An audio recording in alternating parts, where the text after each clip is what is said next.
জাবের ভাই, আপনি গরু মাংস কোত্থেকে আনেন বলেন তো? তো ফালতু মাংস কি আর বলবো। এরপর থেকে দেখে শুনে বাজার করবেন। আমি তো সবসময় এক দোকান থেকে মাংস আনি। আচ্ছা ঠিক আছে, এখান থেকে দেখে আনো না।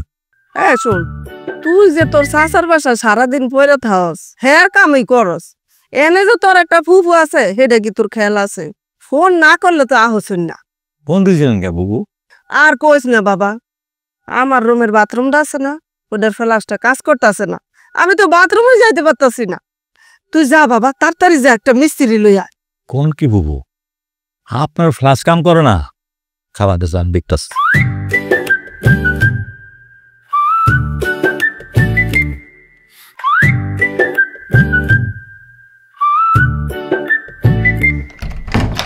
কস কি তুই ঠিক করে লাইছস? বুবু, আমি যদি একটা মিস্ত্রি এনে ঠিক করে দেন না, 2000 টাকা পেমেন্ট দিতে হতো। আমার বাপ প্রেসিডেন্ট, আইরে কি মজা, তারে ছাড়া কোনো কাজ যায় না যে করে। ড্রাইভার আছে না, হ্যাঁ লইয়া পাম্পে যায় গাড়িতে তেল লবি।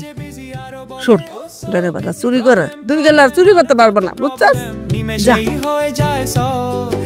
এই শোন, 500 টাকা তুই রাখ, তোর পোলার লেগে কিছু কিনা লইয়া যাবি।